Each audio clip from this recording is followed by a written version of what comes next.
You're a mother, a perfect mother. You're a perfect wife. You're a perfect employee at your workplace. You have to have it. So if we today say that let's walk on the streets and ask our children, is your mother an ideal woman? What do you think our children? Of course, to the children. To the children, you're the mother. You're the one they have. You're the ideal one.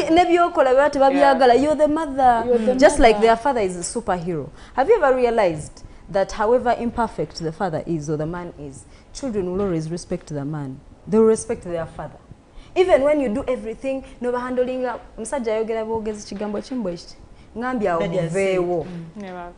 run. And they don't listen. So to the children, we are the ideal because that's who they have. That's who they have. So what does the society expect from us as women? Expectation. I think we need to like it balance. expects your soul. I have always told people, being a woman, when you are asked to be a woman, you are actually asked to give in your soul. This society, you see, does not appreciate you unless you sit down and appreciate yourself. The society has too much pressure it is putting on us. It expects a lot. It expects a lot, and most of the things they expect, we cannot achieve them. If we were the women of 1960, it would be very possible to be the perfect woman. But in this generation, it is very hard. But even that woman was not perfect, the one you're talking about. But at least they tried. Yes. But by then, that woman's expectations are grow up, get married, olusuku rather, omwami. But today, the world expects a lot from the girl child. From time immemorial, Milka, the woman, for as long as you're a woman, expectation begins at that point by your gender. Because omwana ne bwabeera mutonga bamuzadde day one gamba zadde kasukali. Already it sets expectations. You know, they expect you to have milk there and then. While the boy child is there chilling, he'll figure it out. Of course, it doesn't mean that it's easy on their side. But I think as mothers, as women, we need to go back to setting values straight from a right age, from the young age, where the boy child grows knowing I am supposed to respect women, I am supposed to respect a woman, respect, I'm supposed to take care of a woman, because omusajja omwana omulenzi abeera ne mama we, abeera ne baganda babawala, abeera with other members of society who are women. So fenga abazadde tulina okuddayo tuyigiriza abaana baffe. Those values begin when they are young. What we see right now, a generation where men are broken, men are dysfunctional, men are irresponsible, it goes back to their upbringing when they were young. They were not nurtured. You know, as women, we give a lot of, as parents actually, we give a lot of attention to the girl child. We nurture the girl. No mubuulirira omuwala alina kukola bw'ati, omuwala alina tuula bw'ati, omuwala byonna omuwala n'akulanga abimanyi naye omulenzi ali awo.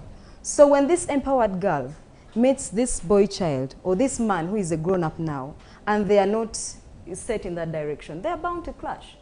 Yeah, so the roles begin when the child is born, when the child is young. They are nurtured, they are groomed, they are given direction, so they grow up with those same values. Like Zena said, there are men who are respectable. There are men who value their women. There are men who are focused. Now, those who are raised. They were not only born, but they were raised. So it gets back to the parents. Parenting. We want a generation that is okay. We should parenting. We should be intentional about parenting. Do you know? Tuyina okufaayo omukyala akyogedde waneno nti ofuna di time notula n'abaana bo ne mwogera. N'onyumyamu nabo n'omanya olunaku lwe bwe lubadde. Ennaku zino, because we work so hard, we get the money, we flaunt the money. We're giving children who are as old as 3 years old, we're giving them phones. When a child makes 5 years, you're like, yeah, okuze iPhone 14 is swim. Because you have the money. You understand?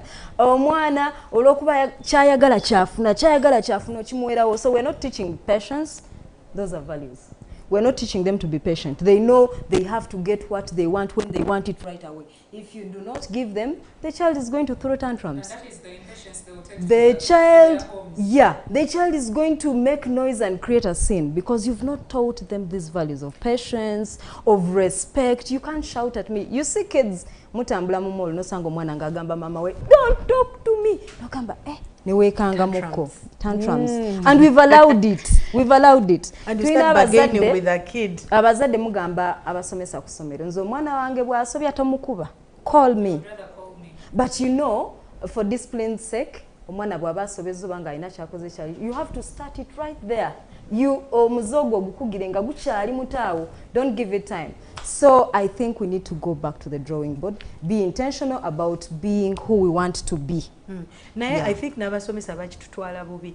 Reason omuzadde agenda okugamba omwana wange tomukuba kids are expensive lately don't let me tell you omuzadde agenda okugamba nti do not beat my child ngamanyi reason why. What reason do they give? Complications, get the medical form and take it to school. Naye kati omuzadde agamba nze omwana owange namubonaabonera simanyi I have struggled owange tebamukuba tebamugambako nze nina omugonjula. That is where the problem is. Anyway, eyo nga tuvuddeyo, the world has set higher expectations for women unlike the boy child, and that is not going to change me. Kuba omwana omulenzi bamusuubiramu kula, funa sente, funa omukazi ozaale.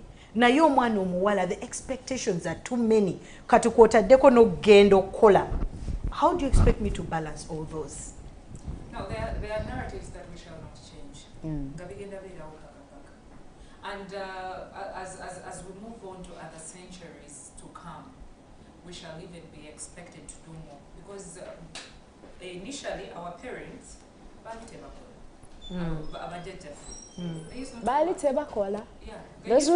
those women used to wake up in the morning.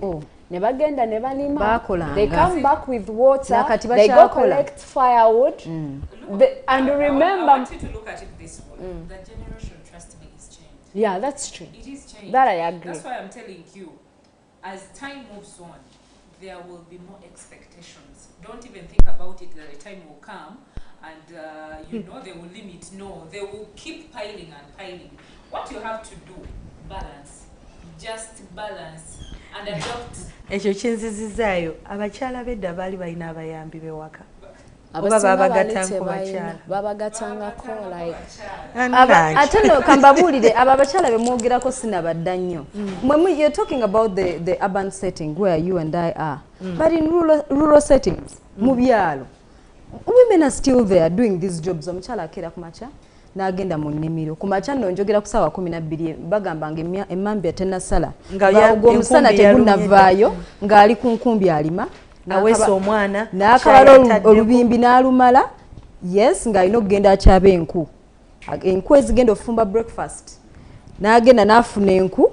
Kati avudde mu nnimiro alina enku ku mutwe, alina omwana ku mugongo, alina enkumbi ku kibegabega, wabula alina eggaali yazze n'ekidomola ekiva okunona amazzi. So look at I'm just painting this picture for you. Omukyala oyo mulabe ali mu Gomesi meanwhile alina omwana ku mugongo, enku ku mutwe, enkumbi ku kibegabega, eggaali ekigere ekimu kyeki omukono ogumu gwe. Those women are still there. And where is the man while all this is happening? The man alina waali ali ne banne village meeting alize harvest bali ku kasuwa kamalwa oba balina akaglass kawalaji bali awo banywamu bwe banyumya Arsenal Man U n'ebyo bwe bityo. And this woman is supposed to get home, prepare breakfast, afumbe emmere, alabirira abaana n'ebyo bikyaliyo. Omwami alinze harvest egwe agende mu katale, ave mu katale awase akuleetere gwoso. Doreen, I am thinking that us as women, we have also contributed on the idiocy of men. How? As women, we have, when we are growing up, we have goals, we have dreams, we have people we look up to, we have aspirations. Naffe, at a time reaches, we have a life to live. We put our standards down and let the man rule over. Omusajja n'akola ebintu byonna byakoze, n'akola buli kimu naye n'ogamba munnange. At home they told me I should be. Anti ekyo tulabye kyekirina okuvaako stability. Omukyala n'otuula ewaka, you literally see your husband is not performing. But because you're a woman, you coil in. There's expectations about Gambia. You're expected to do that. If you go short of that, then you've not played your role. You have failed. So must we die? Yes, we must, for the sake of the children. I hear. You have to stick in there because you need to raise your children. This father figure. As in, you have to raise that ideal family. Responsible, maybe maybe your papa. No, cut. You have to stick in there because it's for better, for worse. Yes, yes. But you see, it goes back to us, your personal values. What do you believe in? What do you want to be? What is your goal in life? It goes back to the person. Anything to do with marriage. I don't know what happens when you get into marriage. I don't know what happens. Somehow you start putting your guard down. You start lowering your standards. But that is exactly what it is natural. Now we should understand that it's natural. It's a natural tendency. The chandoza, what should be done, first of all, is to train these men. See, you have gone to someone's home. So now are you going to train a 35-year-old? Are you going to train a 38-year-old? I think what Zena was talking about, growing up, trainer dreams, yeah?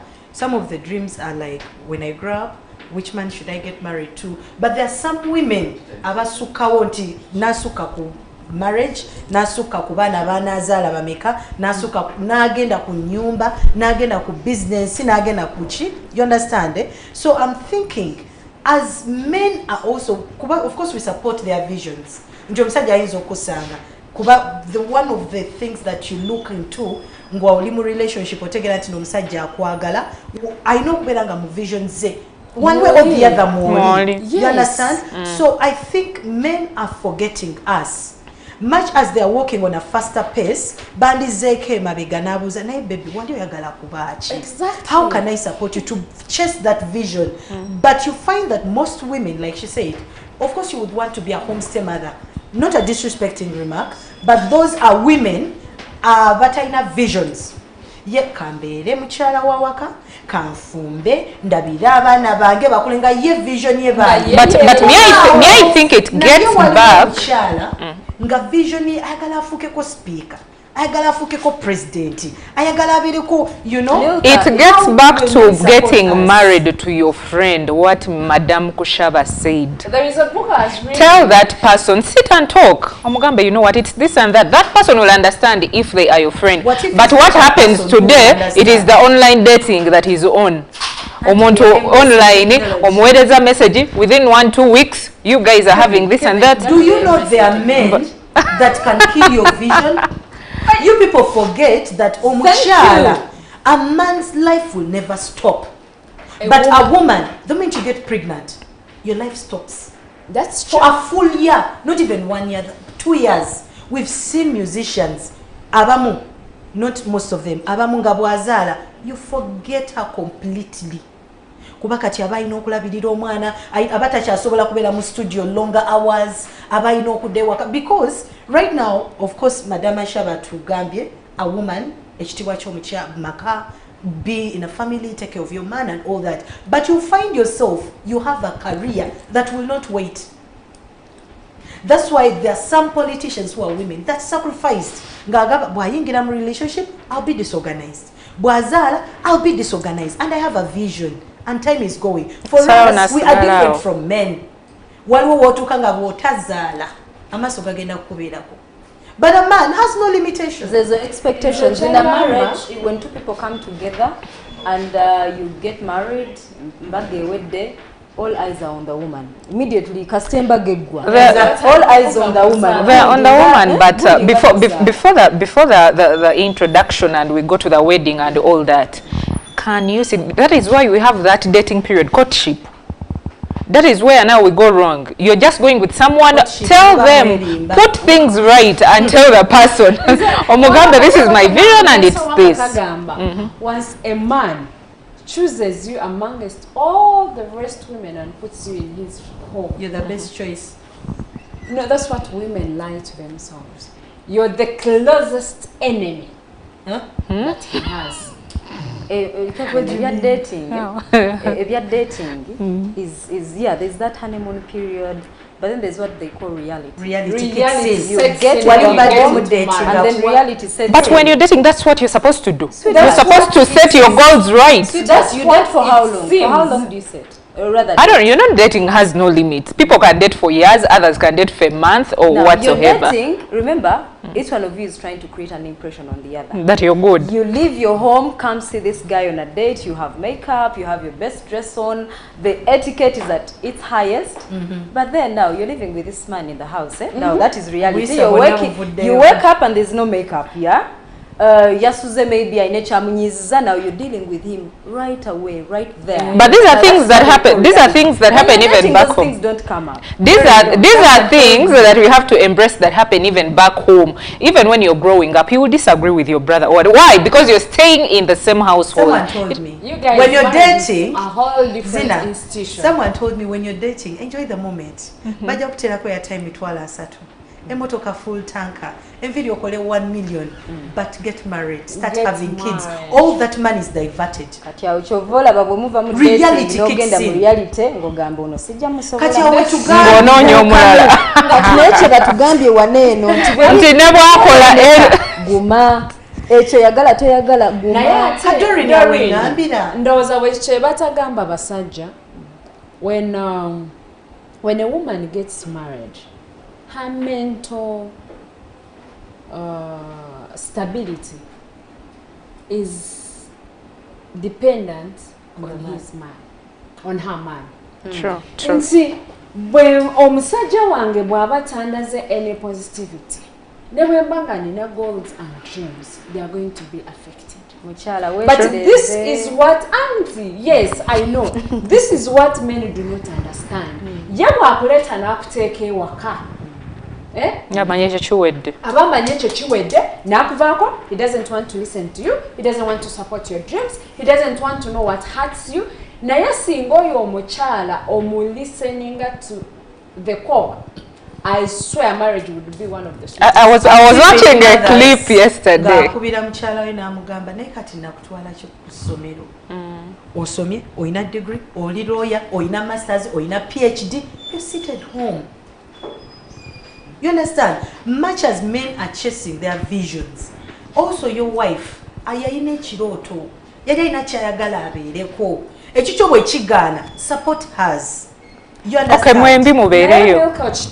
Okola ebyo naye akola ekyo. Milka okimanyi nti omukyala bw'amala okufumbirwa bw'ati nga talina omusajja ali supportive, the moment she chooses to follow her dreams, marriage is gone. That's the problem. How can we balance both? You all mentioned the women. You mentioned who? Justin? That one, I think she has a stable family. Yeah, she has. I mentioned. If you're to mention the 10 top women in the country, the Tulina, most of them have no families. If the career is happy, is successful, the family the families. Marriages. You people, let me tell you, you cannot fix a man, a grown-up man. Mutereze, bamukuza mubi ya chama, byalowooza si byolowooza kati omutereze. It's not possible. You're going to stay with that man, take him on as he is, osabe, osiibe, kyovula era bwogenda mu kyaki bakyala ebasingayo obungi, ogobe emizimu. Bwe muba muli baavu nga temulina bulungi ssente, okole nnyo, but you're not going to change a grown man. That is why I'm saying they're going back to the drawing board and setting things straight. Us as mothers, we need to raise a generation of boys who know, who have values, because we're going to be intentional about parenting. We're going to go back to how to treat a woman, how to respect a woman, how to say sorry. Do you know there are people who can never say sorry? A man who can never say sorry. The first sign of indiscipline is not saying sorry. If you ever find it hard to say sorry, just know you're just indisciplined. Nenga asobeza, you know he's in wrong. You understand? So if you have such a man, how are you going? Are you going to sibake because he has not said sorry? So and that one is a gone case. Now for us, who are raising these children. We are raising children for the nation. But it's starting with us, Doreen. So you have to hang in there. Exactly. Yeah. You have to hang in there. If you want to raise your children, gabaina these values, family, daddy ne mami, sacrifice yourself and your dreams and your goals and be there for your children. Sure. Doreen. Sure. Yes. So an ideal woman is someone. But you said you wanted to be home. I gave a cup. I said if I had the world in my hands, This that is what I means would be. if I had control over the world, I would be the house. Do you know why I'm not a housewife? Why I'm not a stay-home mother? Why aren't you? Because I don't have control over the world. I need money. The world is looking at my dreams that I set before. I have goals to chase. But if I don't have money, if I had the money, I mean, if I could wake up and just snap and my dreams are coming true, I'd stay home and take care of my children. Kale, that's who Zena wants to be when she grows up. Katumuleko katono tuchali ku Women's Day special program Ganga Mka Tovao.